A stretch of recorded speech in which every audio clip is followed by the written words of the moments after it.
One of the most well-known symbols of the Galactic Empire was the Death Star, a super weapon feared for its capacity to destroy an entire planet. However, as those of you who are familiar with the Tarkin doctrine know, that wasn't really the purpose of the Death Star. The Death Star was mostly a psychological weapon intended to terrify the galaxy into submission. If the Empire wanted to destroy a planet, after all, it didn't need a giant moon-sized space station to do it. 9 times out of 10, Imperial officers accomplished that instead through planetary bombardment, a tactic that was far worse and far more terrifying than any super weapon could be. In this video, we'll be taking a look at the development of this tactic and how the Empire made use of it.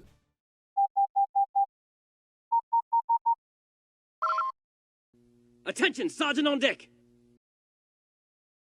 Odds are, when you clicked this video, you were thinking of Camino and how it fared in the Bad Batch. It was heart-wrenching to watch the cloning facilities we all know and love get blasted into scrap by the Star Destroyers that once protected it, especially after so many clones died to protect those very facilities. But what happened to Tipoca City was really just child's play in comparison to what the Empire usually did. Firstly, Admiral Rampart was just destroying the one city, and secondly, he didn't even order a full bombardment. Those Star Destroyers were just using their medium turbo lasers, which were meant for more precise, close-range strikes and had only a fraction of the power that most turbo lasers had. Turbo lasers don't get nearly enough credit for how powerful they were. A single shot from one of their heavy turbo lasers on an Imperial Star Destroyer at full power had the equivalent yield of a small nuclear bomb and could practically vaporize a small city. Many turbo lasers were considerably less powerful and were designed for more precise strikes, of course, while some turbo lasers were even more powerful. The massive frontal dual turbo laser aboard the Munificent class star frigates could crack open small moons, though they were rarely used due to their insane power requirements. Turbo lasers were primarily used for ship-to-ship combat, but as you might expect, they also saw plenty of use against planetary surfaces. Generally, the logic behind smaller scale orbital bombardments made sense. If there's a target on the ground that would cost a lot of lives to take with an army, why not just turn it into a crater from orbit? Problems arose, however, when civilians got involved. Sometimes, civilian targets would suffer collateral damage from orbital strikes, and sometimes, naval commanders would deliberately turn their turbo lasers on civilians. In the worst of cases, they would order their fleets to commence bombardments so severe they cleansed the entire planet of life. Many unfortunate worlds were pummeled by turbo laser fire until their crusts melted, a tactic the Empire named Base Delta Zero. This was considered a last resort tactic by all but the most depraved and cruel of beings, and was widely considered worse than destroying planets outright. As the reasoning went, at least with a Death Star, it would be quick. While these sorts of total planetary bombardments were horrible, they were a time-honored tradition in the Star Wars universe. They even predated the Republic. The Rakata were known to have blasted the lush surface of Tatooine until it turned to glass, which over time broke down into the sand that Anakin Skywalker hated so much. During the earlier part of Republic history, it was usually accomplished with actual bombs, such as pressure bombs or nuclear missiles. This variation on the tactic persisted as late as the Mandalorian Wars, in which the Mandalorians scoured the surface of Sirocco with nukes.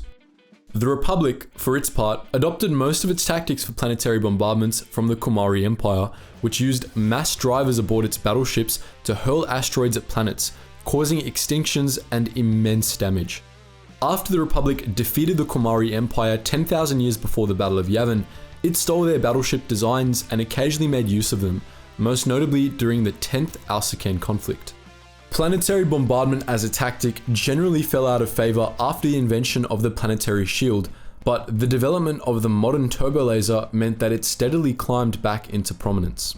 4,000 years before the Clone Wars, the Mandalorians brought planetary bombardment back into style during the Mandalorian Wars, during which they glassed several planets. In the subsequent Jedi Civil War, the Sith also made use of full-scale orbital bombardment, particularly during the reign of the notoriously unsubtle Darth Malak. On Malak's command, Telos IV and Taris were subjected to total bombardments, while Dantooine experienced a smaller scale bombardment. These bombardments were all performed with turbolasers and were likely the first proper examples of what the Empire would later call base Delta Zero strikes. Taurus's planet-wide city was reduced to rubble, while the surface of Telos was so badly scoured that the planet had to undergo intense terraforming under the Ithorians just to be habitable again. Billions died in both attacks. By the time of the Clone Wars, a total orbital bombardment hadn't occurred in centuries, but the outbreak of the war saw them once more return to prominence. In what was perhaps the worst war crime of the entire conflict, General Grievous ordered a total bombardment of the city planet Humbarine at the height of Operation Dirge's Lance. In the span of just an hour, his fleet melted Humbarine's surface to molten slag, killing pretty much all of the planet's 500 billion inhabitants. The Separatists weren't the only ones to make use of intensive bombardment tactics, however. During the Clone Wars, the Republic Navy became somewhat notorious for using planetary bombardments to destroy Separatist bases hidden deep in planets' crusts, sometimes going as far as to scour entire planets. But it was under the reign of the Empire that orbital bombardments saw the most use. The disgusting excuses for sentient beings that filled the Imperial Navy's officer corps had little regard for the lives of non-humans and would regularly wipe out Aboriginal species via orbital bombardment if they gave the Empire trouble. Human worlds weren't safe from these atrocities either, of course.